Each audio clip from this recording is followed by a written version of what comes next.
1, 2, 3, 4, 5, 6, correcto. Entonces, cuando utiliza, este puede ser un 2, todo lo podemos llenar de 2. ¿Sí? Entonces, cuando usted dice, este valor, este 2 multiplicado por este 2, me da 4. Este 4 multiplicado por este 2 me da 8. Ese 8 multiplicado por 2 me da 16. Ese 16 por 2 me da 32. Ese 16 por 2. Y así usted va llevando todos los datos.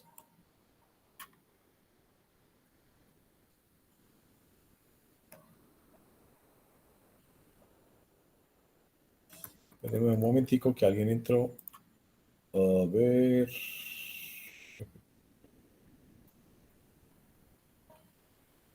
Ay, no lo veo. Alguien entró, pero no. Se fue. Toca esperar cuando apenas entre otra vez. ¿Sí me entienden? Entonces, este es del 1 hasta el, pongámosle aquí hasta el 2 elevado a la 9 es 512. 2 elevado a la 8 es 256. 2 elevado a la 7 es 128. 2 elevado a la 6 es 64. 2 elevado a la 5 es 32. Entonces, para yo practicar Fourier, debo tener 2 datos, o 4 datos, o 8 datos, o 16 datos, o 32 datos, o 64 datos, o 128 datos, o 256 datos, y así sucesivamente. Ustedes pueden seguir aumentando esto como quieran.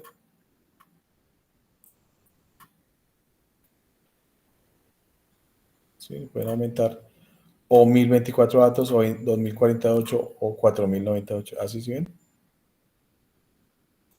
En este caso, ¿cuántos datos tenemos? Tenemos 14 datos, ¿sí notan? Como tenemos 14 datos, está entre 8 y 16. O sea, nos faltarían 2 para 16. Entonces, ¿qué debemos hacer? Pues simplemente coger los dos primeros, copiar todo tal cual como está ahí. Tal cual como está allá, lo copiamos. Copiar. Para que 14 y 2 me da 16. Y lo pegamos. ¿Sí lo ven? Ahí me quedó todo pegadito igualito. Entonces lo que hicimos fue que aumentamos la señal con el principio de la señal. Mírelo acá. Es ese truco. Porque si nosotros nos volviéramos al 8, entonces tendríamos que quitar toda esta parte de señal. O sea, quitaríamos 6 datos. Pues estamos quitando casi toda la señal, ¿sí? Entonces lo más sencillo siempre es copiar y llegar al número siguiente, que serían 16 datos. Ese es el L mayúscula y esa es una de las condiciones para hacer Fourier, que es la que ustedes ven acá. Esta señal ya tiene 16 datos, ya puedo hacerle Fourier. Entonces, ¿cómo le hago Fourier? Entonces, vengo aquí a donde dice Data, Datos, y aquí hay una que dice Análisis, y aquí está Análisis de datos. Y ahí cuando usted le da la opción Análisis de datos, sale Análisis de Fourier. Le dan la opción, le dicen, ¿dónde es la entrada? Entonces, usted dice, la entrada es estos datos de la señal. ¿Cuál es la salida? Entonces, usted dice, los datos de la salida va a ser aquí. Y le dice, OK. Entonces, de esa manera, Fourier, lo que pasó fue que me movió, y esta es la sumatoria de todas las frecuencias en Fourier. Pero me lo pasó fue al número de los mundos imaginarios. Sí, me lo pasó fue a un número complejo, que tiene una raíz que llamamos P, que tiene una partecita que es real y otra que es imaginaria, que acompaña al número I. ¿Sí? Pero, ¿qué es I? Es la raíz cuadrada de -1. Por ejemplo, la raíz cuadrada de 4, ¿cuánto es? La raíz cuadrada de 4 es 2, ¿cierto? 2 por 2, 4. ¿Cuántas respuestas tiene la raíz cuadrada de 4? Tiene 2. Porque puede ser que usted multiplique 2 por 2, me da 4, o menos 2 por menos 2, me da 4. Menos 2 por menos 2 me da 4. Entonces uno dice, la raíz de menos 1 no tiene solución. Pero realmente sí tiene solución. Y la solución son 4 posibilidades. ¿Sí? Por eso se llama I. Así que I, la raíz de menos 1, ya entra a formar parte de los números complejos. Entonces, estos, cuando yo hago Fourier, él me vuelve eso complejo. Es un número complejo. Y aquí arribita yo le tengo todas las tareas que uno hace con números complejos. Aquí le tengo, por ejemplo,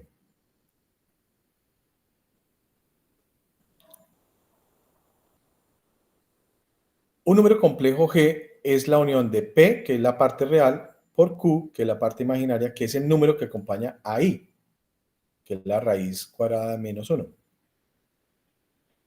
La otra es el espectro de amplitud, que es coger la parte real, o sea, el número real, elevarlo al cuadrado, más el número real, el número que acompaña al I al cuadrado, y todo lo saco de la raíz cuadrada. A eso se llama espectro de amplitud.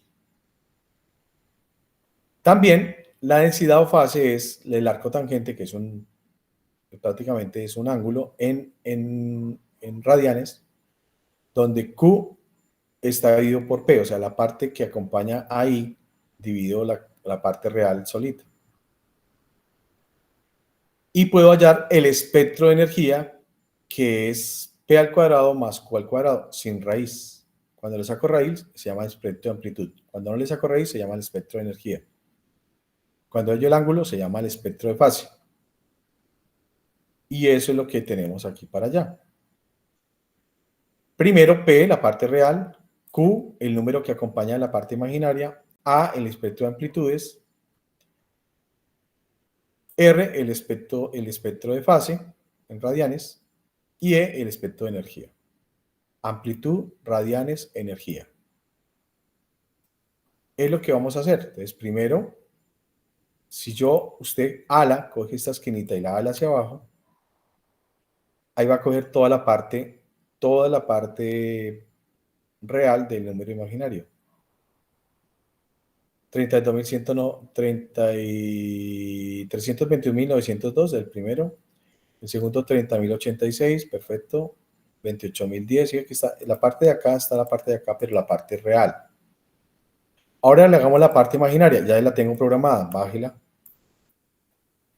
Entonces ahí va a coger 160 que acompaña ahí. Menos 680, que acompaña ahí. 1722 que acompaña ahí. ¿Notan? Todo lo que acompaña ahí quedó acá. Si no tiene, pues es 0. Luego sigue el espectro de amplitudes, que simplemente usted lo ala y lo lleva. Debe aparecerle 321.000 y aquí 3.514. Luego el espectro de fase, entonces simplemente es todo en radianes. Ya se lo tengo ahí programado. El E, que es el espectro de energía, ya está programado. Luego sigue ¿qué? La latitud, entonces esta se llama la latitud reducida.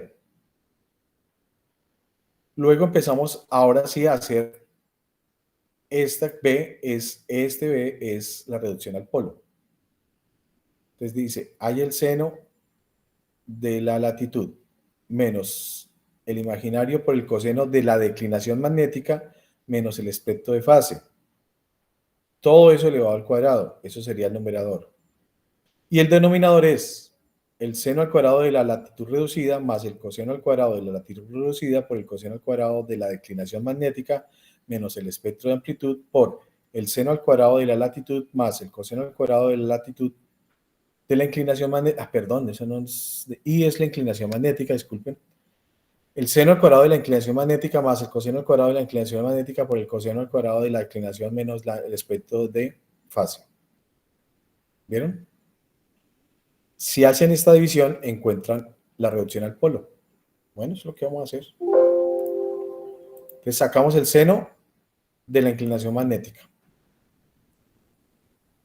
Luego, hacemos esta parte, -1 sobre el coseno, ahí está programado.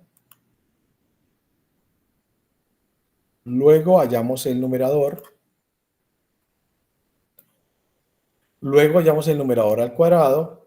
Ya está programado, entonces no es sino que la multiplicación de los dos números complejos. Luego el denominador, que es un número real. Luego el numerador sobre el denominador. Y aquí llegamos a la inversa de Fourier. Entonces borramos ese, que esté solito. Y ahí es donde vamos a trabajar la inversa. ¿Cómo se trabaja la inversa? Viene a análisis de datos, viene a Fourier análisis, la activa, selecciona los datos que va a trabajar, que sería B, a donde los va a dejar, que sería acá, cierra, halló la inversa de Fourier, estos ya serían los datos maximizados, y acá escoge el número imaginario, el número real de ese número complejo que quedó en el dominio ya del tiempo. Aquí estarían los datos. Entonces usted selecciona, no sé si me quedó bien, vamos a ver si sí. Voy a volver a hacer la inversa.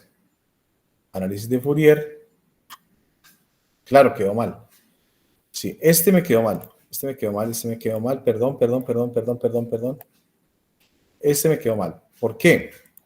Porque es que cuando yo hago análisis de Fourier, vengo a Fourier análisis, le doy OK, selecciono lo que quiero escoger. Estos son los datos de arriba, donde quiero que quede. Estos son los datos de abajo. Y le digo inversa. Se me olvidó la inversa. Yo le digo OK. Y aquí ya me da la inversa. Entonces me dan estos valores. Estos son los valores de la inversa. Le voy a dar 0,1410, mire arriba, y 0,02113 abajo. Listo, ya tenemos la reducción al polo.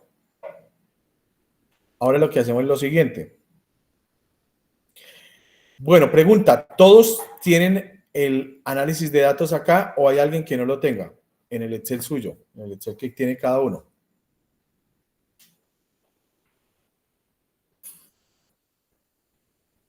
Profe, a mí no me aparece. Bueno, perfecto, no se preocupe. Entonces, ¿cómo se activa los análisis de datos de Fourier aquí en el tema de datos? Cuando usted viene datos, entonces aquí viene análisis de Fourier. ¿Cómo lo activa? Lo activa de la siguiente manera. Viene a File,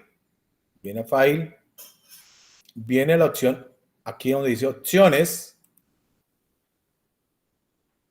Perfecto. Aquí donde dice componentes. Aquí oprime acá donde dice componentes con, go o ir. Y aquí le va a salir. Ay, ¿por qué no me salió? Perdón. Perdón, otra vez. Otra vez le hago opciones, componentes. Aquí dice add-ins. Ah, no, es que es la primera, es el primero. Excel, el primero que dice Excel. Selecciona ese y le dice Go. Ahí dice herramientas de análisis. Le da OK. Por ejemplo, en este caso ya está activo, entonces le dejo así. Me sale acá. Entonces, inténtalo a ver si se te activó. Sí, profe, muchas gracias. No, señora. Entonces, vuélvete otra vez hasta acá. Como ya hasta ahora se te activó, no hay problema. Entonces viene, se hace este Fourier. ¿Cómo se hace? Análisis de datos. Fourier análisis. Le das OK. Escoges, oprimes acá. Escoge los datos que quieres hacer el análisis de Fourier, que es aquí donde dice anomalía. Lo cierras. ¿Dónde quiero que quede? Aquí donde dice Fourier. Cierras. No vas a activar inverses, sino que quede así, tal cual como está acá. Le das OK. Y mire que al darle OK me da estos valores. Mira que esos valores te han dado 321.000, 3086, 2810 y el último menos 3086. Cuando has hecho ese Fourier, simplemente ahora alas esta esquinita de acá, saca la parte real, luego saca la parte imaginaria, lo que acompaña al imaginario, hallas el espectro de amplitud, simplemente lo alas hacia abajo, luego el espectro de fase, luego el espectro de energía, luego la latitud reducida, luego el seno de la inclinación magnética, luego el -1 por el coseno de la inclinación magnética menos la fase, luego haya el numerador, que sería agregar esta columna menos esta, entonces simplemente lo ala. Luego haya el numerador al cuadrado, simplemente multiplica dos números complejos o lo eleva al cuadrado. In power, allá debe ser potencia, impotencia, ¿cómo es que está en español? No me acuerdo, creo que es impotencia, algo así. Impotencia de imaginarios, potencia de imaginarios, en otras palabras. Luego el denominador, que simplemente es hallar todos estos valores del seno al cuadrado de la latitud reducida más el coseno al cuadrado de la latitud reducida por el coseno de la declinación magnética menos el espectro de fase por el seno al cuadrado de la inclinación magnética por el coseno al cuadrado de la inclinación magnética por el coseno al cuadrado de la declinación magnética menos el espectro de fase, y de esa manera hallamos el denominador, lo alas.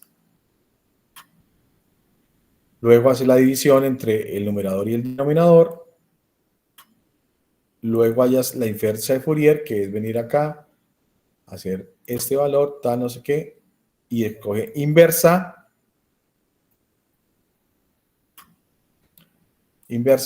y aquí le debe dar 0,14, 10, 0,53, 29 y el último 0,02113.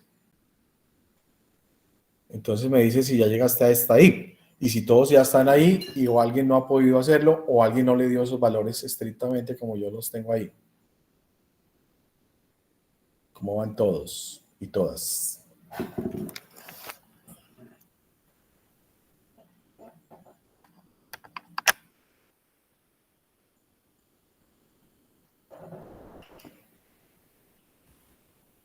Sí, profe, ya me dio. Muchas gracias.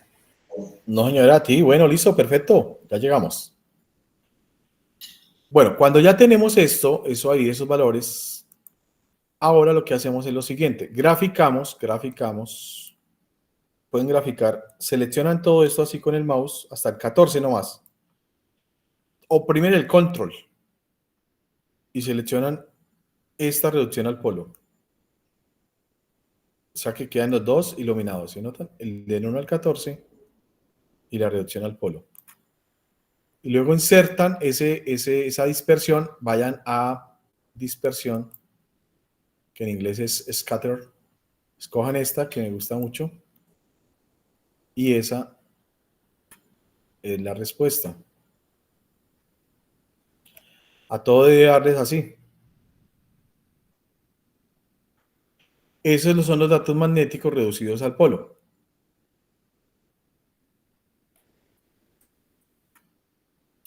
Cuando hemos reducido esos datos al polo, les venimos acá a nuestro archivo y buscamos una señal parecida a esa. Por ejemplo, mire esta señal.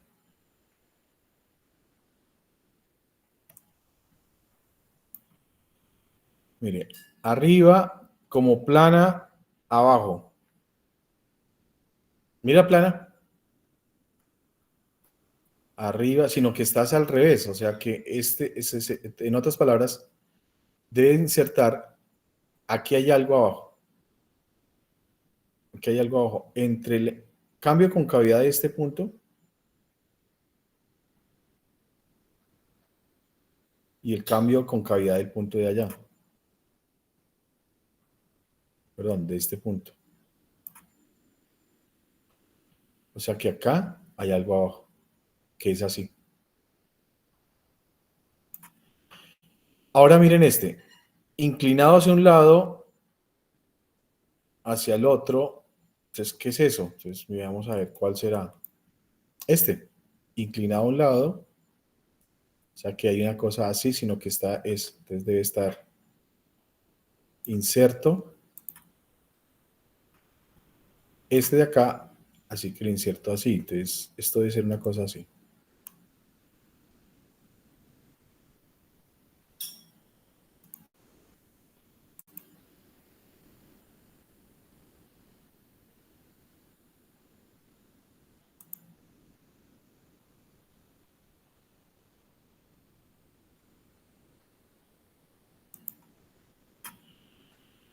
¿Listo?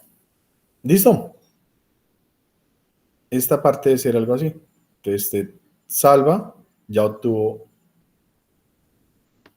su reducción al polo, sus anomalías magnéticas y lo que eso significa.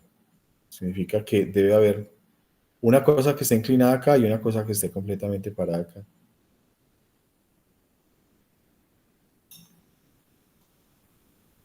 Salvo, he hecho la reducción al polo.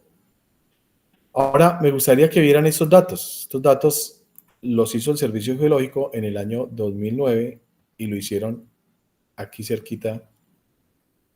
Entonces simplemente los copio y los pego acá. Y le digo buscar. Mire, aquí tomamos esos datos, fue con un magnetómetro de protones y un magnetómetro y un flexómetro. Un fluxómetro, ¿se acuerdan que los fluxómetros miden la declinación y la inclinación magnética? Pero este punto y de ahí para allá los otros puntos, espérenme, ¿dónde me da el otro punto?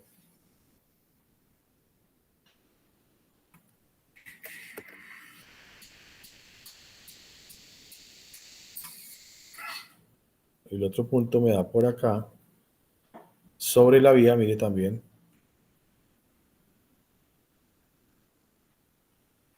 Ahí fue el otro punto. Y así, fuimos tomando el punto por esa vía. O sea, que el otro punto debe estar. Veamos dónde está el otro punto. Efectivamente, sí ve que vamos por la vía. Vamos tomando el dato del magnetismo. Y lo interesante que es, lo interesante de todo esto es este volcán. Este es el volcán Galeras. Acuérdese que las riquezas siempre están en las bases de los volcanes. Este volcán debería tener, aquí tiene un cráter muy pequeño, luego tiene un cráter secundario, luego tiene un cráter terciario, que es un cráter más antiguo, pero que este cráter no es tan redondo como tan circular como este cráter, sino que este cráter es una herradura. ¿Qué significa? Que todo este edificio que ustedes ven acá, se dañó, se desprendió, se rompió. Y por eso todas estas lavas del volcán, mire, todas estas de acá, todas esas de allá, todas esas lavas vieron a dar por toda esta parte, en una gran área. Ocupó llegaron hasta por acá llegaron todas esas lavas. ¿Sí? O sea que hace miles de años este volcán se rompió, ¿sí? Porque tiene una herradura, se rompió. Pero ¿qué pasa? Que por el lado de acá, pues está pasto. O sea, qué peligro tan impresionante. No más con que, estos son menos de 10 kilómetros, no más con que salgan acá bombas que se llaman eyuptivas, son piedras que se vuelven gigantes, acaba con Pasto. Y si es lava, pues peor. Eso es algo que no debe pasar en un país. Eso no debe ser no solamente en Colombia, esto también en Japón, en otras partes, en Sudamérica, en Centroamérica, pasa eso.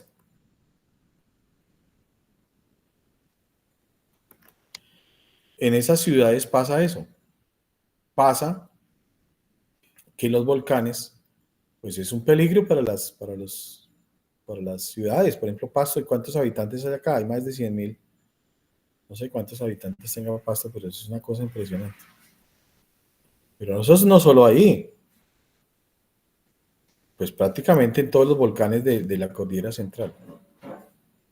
Miremos el siguiente volcán, que, bueno, todos estos son volcanes, son miles de volcanes que forman la cordillera, mire todos estos volcanes. Y este es otro ejemplo de lo mismo. Este volcán se llama Pura C, volcán Pura C. Claro, todo esto